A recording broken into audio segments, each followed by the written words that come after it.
I've been working on Christmas lights the past 2 years, and what I mean by that is I've been using pixel lights and setting them to music. Using pixel lights in Christmas displays has started to really become popular, and it grabbed my attention, and I wanted to do some experimentation and see what I could do with pixel lights. I didn't change the display at all this past year, but this year I have big plans. I want to build some more props, and I want to show some video documentation of my project this year. So that's the reason I started this channel, and I thought other people might be interested in getting into this just as I was. There are a bunch of other good resources out there, but I just wanted to throw mine in the mix. And if you like it, go ahead and subscribe to my channel. So my checklist this year, in addition to making these videos, is I want to build some props to fill out the display a little bit more and make some of the effects make them pop a little bit more. I'll make a video on how to connect those props to a controller, how to create virtual models, and then at that point you bring them into the software where you're doing your sequences.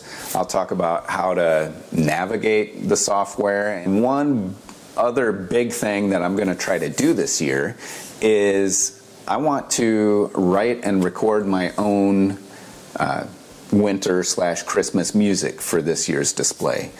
I've amassed a collection of instruments, and I've tried to learn some of them. So I'm going to try to write some music, record it, and then sequence my lights to it and see what happens.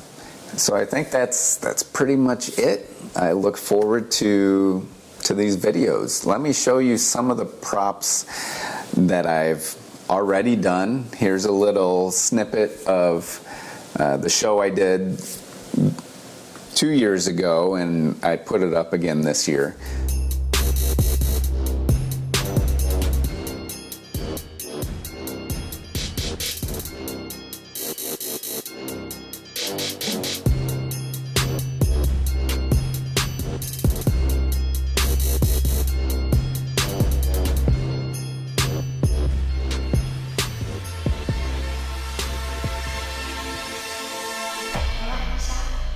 So I have a vision for what my display is going to end up looking like. And part of that vision has to do with how high up I feel comfortable getting on a ladder. And another part of that is the space that I have to work with in the yard. I wanted to go with something a little more planned, a little more organic, and set up a scene. So my first project, I just had 4 trees in a line. I put up 2 snowflakes on the house, and then I did some house outline, and that's pretty much what I had to work with. This year, instead of having the trees in a line, I'm going to stagger them. I'm also going to build a mega tree, but not your typical mega tree with just strands of lights. I'm going to make 2 triangles and set them at an angle, and then I'm going to fill them with circles. And inside the circles, I'm going to put some other props. So I'll probably have snowflakes, maybe a star, maybe have a circle decorated like an ornament or something, but I'll do it all with lights to fill in the circles a little bit. And I'm really excited about this build for the mega tree, just because it's something different that you don't see in a lot of people's displays. A couple other things I'm going to add are reindeer. And these reindeer are the wireframe reindeer that a lot of people have in their yards, but they don't have pixels on them. So I'm going to show how I build the reindeer with pixels, taking a used wireframe yard ornament and adding pixels to it. And this is just how I chose to do it. You could do it other ways. The nice thing is these pixels, you can pretty much add them to anything you want. So when you want to build a display, you can either build your own props, or there's some good websites out there to order the pre-made props.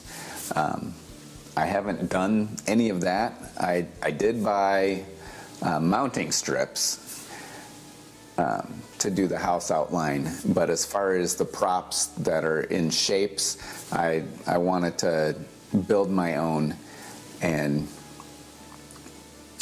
that does add a level of complexity as far as getting them into the software, because a lot of times if you buy the pre-made props, they'll also come with the virtual model that you can just put into the display, and it makes sequencing and things like that easier. By building your own and making your own designs and shapes, it does add a couple steps to the process, so just be aware of that. But then you get something original, something that you've actually made and not just bought and stuck lights on. So I chose to go that route. I wanted something unique. Another thing is I didn't want to make a massive display. I wanted to keep the number of lights at a reasonable level. Part of my sequencing, I like to do more intricate things rather than have big effects over the whole board or over the whole house. I will include some of that as well, but I like to do more intricate things with the sequencing, and that's really not feasible if you have a ton of lights. The more props you add, the more time it's going to take to sequence if you want to dig down and do more intricate sequencing. So just keep that in mind as well. If it's your first year doing this, I recommend just getting the bullet pixels. Stay away from the pixel strips, because those are a little bit more finicky. In my Mega Tree, I am going to use some pixel strip, but I am going to have plenty of bullet pixels as well.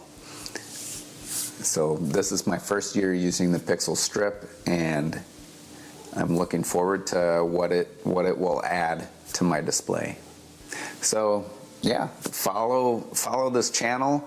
I look forward to hearing from you guys and seeing if you have suggestions for my builds and for the process. But yeah, I'm pretty excited about where this is going to go this year. Hopefully I'll have enough spare time to accomplish my goals for this Christmas. But since it's January 22nd, I have most of the year to get this together. So it's a big goal, but hopefully I'll be able to pull it off. And yeah, I'm pretty excited about it.